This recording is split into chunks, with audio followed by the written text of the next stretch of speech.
next book, because today's the 8th day of Advent, is December 8th. And let's see what the book is going to be. It's the Monsters, Inc. It's called Christmas Laughs. Okay. It was Christmas time, and Mike Wazowski was busy working on the Monsters, Inc. laugh floor. The monsters collected laughs from kids by telling them jokes. Then these laughs were turned into energy for the city of Monstropolis. However, there was a problem. A lot of kids were away on vacation, which made it harder to collect laughs. Mike was worried there wouldn't be enough power to light the Monstropolis Christmas tree. "Come on, monsters," he called. "Think funny." But the laugh meter wasn't even half full. She has a hard time seeing the book. Come right here. Just then, Mike's best friend and president of Monsters, Inc. showed up. "How's it going, Mike?" he asked. Fine, Mike answered nervously. He didn't want Sully knowing that they were running short on laughs. Sully looked over at the laugh meter, but before he could say anything, Mike guided him toward the door. The monsters worked even harder at being funny. One monster even juggled 7 plates and spun another on his head. The kid watching him broke into giggles and clapped wildly. The laugh meter quickly filled up. George, a big furry orange monster, sat on a stool next to the little girl's bed, holding a microphone. "Hey, this thing on? Hello?" George said, tapping the microphone. "Good. Why did the monster eat a light bulb?" "Why?" the child asked. "He needed a light snack." The little girl roared with laughter, and back on the laugh floor, Mike watched the meter grow steadily. "We might actually make our goal," he said hopefully.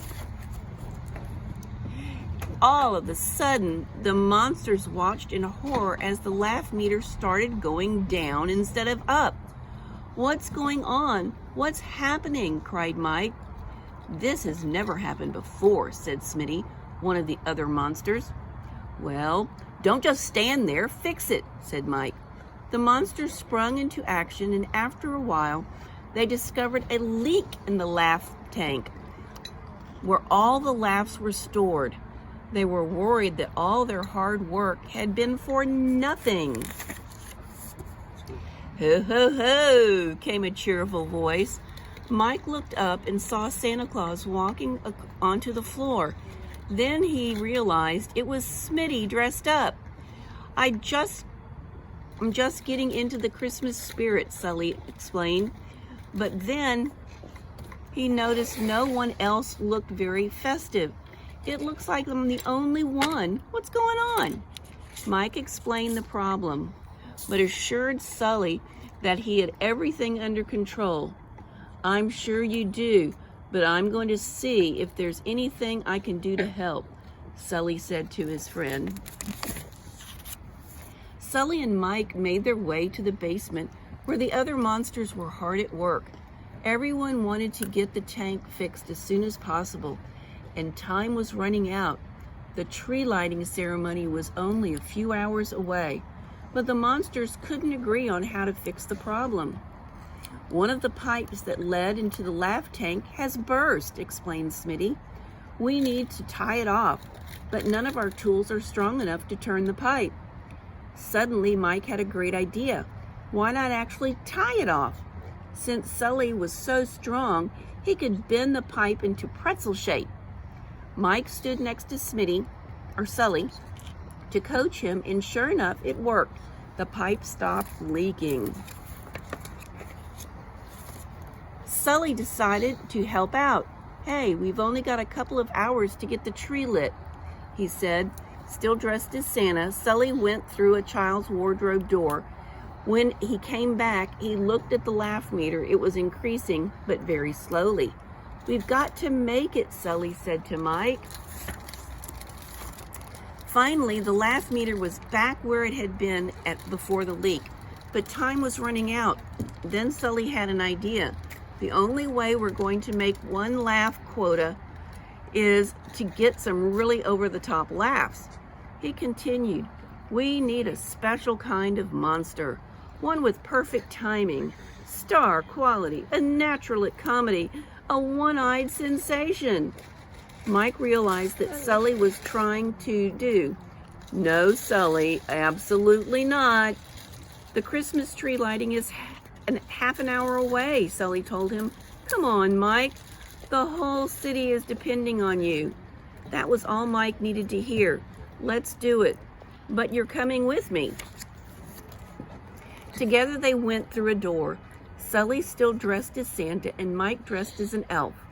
Mike started with some of his best jokes, and while the kids laughed at it, it wasn't as much as they'd hoped. He realized he was going to have to try something else. He picked up the sack of toys Sully had brought, but it was far too heavy for him. "Whoa!" he exclaimed as he tripped and landed upside down, spilling all the toys everywhere. The kids howled with laughter and begged for more, so Mike happily tumbled and tripped for them again. Mike and Sully made it back to the laugh floor to watch the laugh meter hit its limit. Later, at the tree lighting ceremony, Sully leaned over and whispered in Mike's ear, "You did a great job. Thank you." Mike smiled. "You know what I always say, funny doesn't grow on trees. When you got it, and I got it." Sully laughed. He was happy. Mike had it and shared it. It was going to be a bright Christmas after all. Well, that's nice. We need to make sure that we use our gifts well to make things better for everybody. Didi, Yes. you know you can just call him Mike. Mike? Instead of Mike. Okay, sounds good. Mike, Hey guys.